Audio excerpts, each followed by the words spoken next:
Lavrov affirme que Moscou continue à aider l'Irak et la Syrie dans la lutte contre le terrorisme.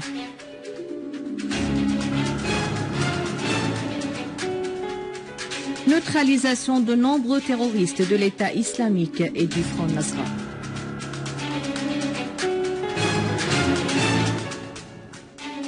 Le ministre de l'économie et du commerce extérieur souligne la reprise graduelle de l'octroi des crédits bancaires productifs.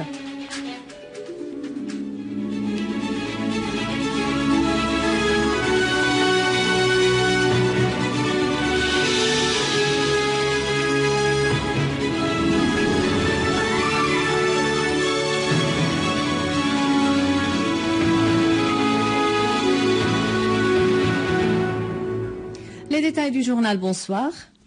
L'armée arabe syrienne a exécuté des opérations spécifiques contre les terroristes dans plusieurs régions du pays.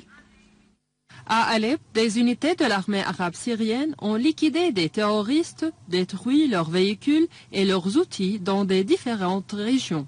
Et dans la banlieue d'Alep, des unités de l'armée arabe syrienne ont visé des regroupements des terroristes à Khan el-Assal, à Zrebe, à Kafr Da'el et leur infligeant de lourdes pertes. Ainsi, elles ont détruit des véhicules et des outils des terroristes à Bustan al-Qasr, à Amiriye et à Der Hafer. En outre, à Daraa et dans sa banlieue, des unités de l'armée arabe syrienne ont tué nombre de terroristes et avorté des tentatives d'infiltration des terroristes vers les fermes de Qasr Bitar et de Msefra. Et à Dar al-Balad, d'autres unités de l'armée ont liquidé des terroristes à l'alentour de l'ancien douane et détruit un entrepôt dans le quartier Hamadine. Et dans la banlieue de Damas, les unités de l'armée arabe syrienne ont exécuté des opérations spécifiques dans plusieurs zones. Une source militaire a indiqué que les unités de l'armée ont liquidé 5 terroristes et détruit leurs outils à Ain Terma, au rond-point Thanawiye, et tué des dizaines d'eux à Jobar. Par ailleurs, dans la banlieue de Homs, d'autres unités de l'armée arabe syrienne ont visé les regroupements des terroristes à Japourine et avorté plusieurs tentatives d'infiltration des terroristes. Et à l'est d'Alep, les citoyens de Ain Arab poursuivent l'affrontement contre les terroristes de Daesh et ils ont libéré la partie est de Ain Arab. Une source de la ville a indiqué que les citoyens ont tué 16 terroristes lors des accrochages avec Daesh, leur infligeant de lourdes pertes.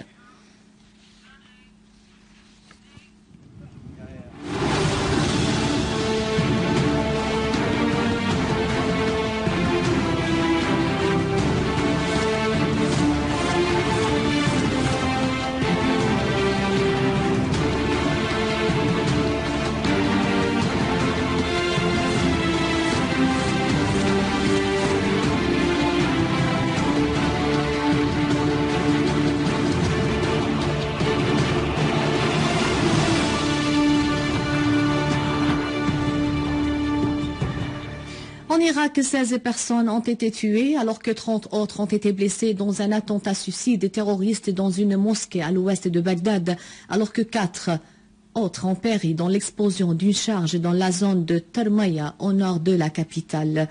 Des sources sécuritaires et médicales ont indiqué qu'un kamikaze a actionné sa ceinture explosive dans la mosquée de Abbas Adili dans la zone de Harithia à l'ouest de la capitale irakienne, ce qui avait fait au moins 16 tués et 30 blessés. En outre, une charge a explosé lors du passage d'une patrouille de sécurité dans la zone de Termaya au nord de Bagdad, faisant au moins 4 tués et 8 blessés.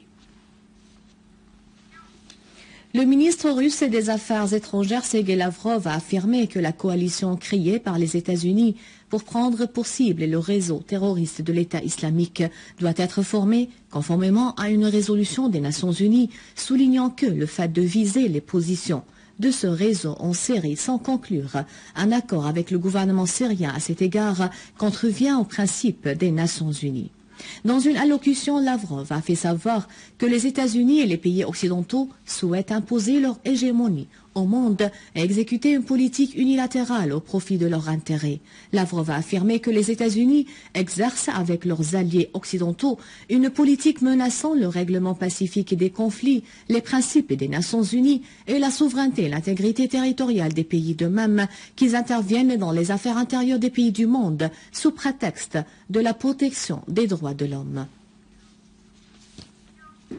La députée à la Knesset israélienne, Hanin Zobi, a indiqué qu'il n'y a pas de différence entre les forces de l'occupant israélien et le réseau terroriste de l'État islamique, soulignant que les deux tuent des innocents. Elle a précisé que l'État islamique égorge une victime ou deux, alors que l'armée israélienne abat dans une fois des dizaines de personnes. Dans une interview avec la chaîne 2 à la télévision israélienne, Hanin Zobi a fait noter que les éléments du réseau terroriste de l'État islamique voient leurs victimes, alors que celui qui conduit un avion de chasse israélien ne voit pas ses victimes qu'il tue en appuyant sur un bouton.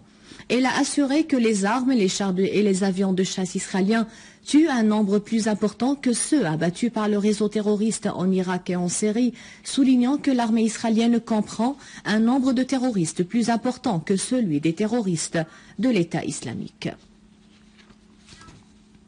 Le ministre de l'économie et du commerce extérieur, Homam Jezairi, a indiqué que le crédit bancaire productif sera graduellement repris en accordant des crédits à court terme aux installations industrielles productives, soulignant que la priorité sera accordée aux installations qui exportent plus de 60% de la production, à celles dont les travailleurs représentent 60% de son capital et aux autres dont 60% des composantes de production sont locales. Lors d'un point de presse, le ministre de l'économie et du commerce extérieur, Homam Jezairi, a fait noter que la restriction des banques dans l'octroi des crédits durant la dernière phase réside dans l'instabilité du cours de change et la crainte de l'usage des crédits aux opérations de spéculation. Il a assuré que tout au long de la crise, le ministère s'est appuyé à l'économie nationale qui a résisté à l'ombre des circonstances actuelles, soulignant à cet effet la poursuite par l'État de subventionner le secteur sanitaire et d'enseignement, d'assurer aux citoyens les matières de première nécessité et les dérivés pétroliers et de réparer les pannes dans les infrastructures.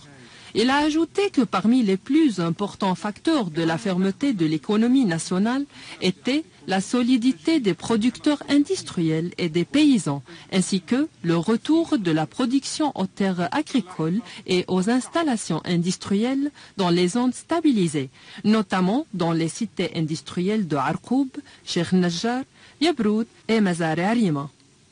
Al-Jazairi a indiqué que la politique d'importation ne sera point de rationalisation, mais elle sera gérée d'une manière rassurant le produit local en relançant la production et en le protégeant de la concurrence avec le produit importé.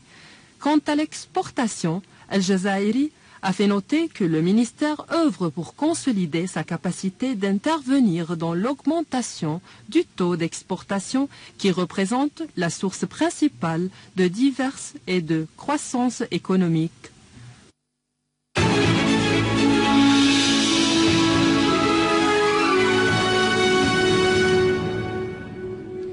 Une cérémonie commémorative a eu lieu aujourd'hui en hommage à Dr Samir Ismail, décédé il y a quelques semaines. Le parcours du défunt fut marqué d'une quête inlassable à la connaissance et à la culture. En hommage à Dr Samir Ismail, une cérémonie commémorative a eu lieu aujourd'hui à l'université de Damas avec la participation de nombre de professeurs du corps d'enseignement universitaire. Au cours de cette cérémonie, un documentaire sur le parcours du défunt a été projeté, suite auquel nombre de ses collègues ont évoqué dans leurs interventions la culture riche et l'esprit ouvert du Dr Ismail, valeurs qui avaient marqué son travail à l'université. À l'instar de tous les penseurs et chercheurs, Samir Ismail a vécu loin des Lumières, mais il a réussi à enraciner chez ses étudiants, dans la faculté des sciences politiques, la recherche assidue de la connaissance et de la culture. Samir Ismail a présidé jusqu'à son décès le Centre des études et des recherches stratégiques à l'Université de Damas.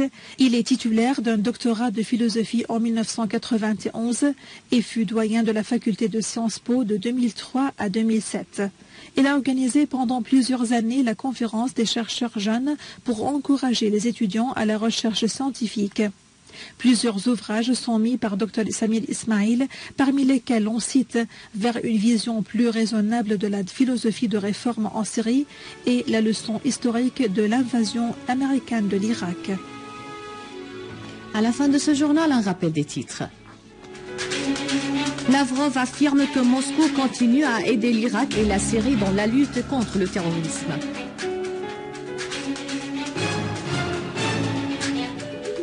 Neutralisation de nombreux terroristes de l'État islamique et du Front Nasra.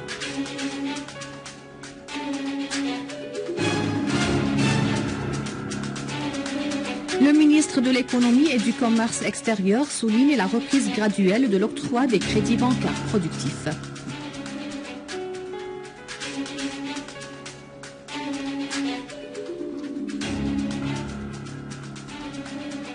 Ainsi prend fin notre journal pour ce soir. Merci de l'avoir suivi. À rappeler, vous pouvez consulter le site internet syriaonline.sy pour revoir ce journal et davantage d'informations. Merci bien, au revoir.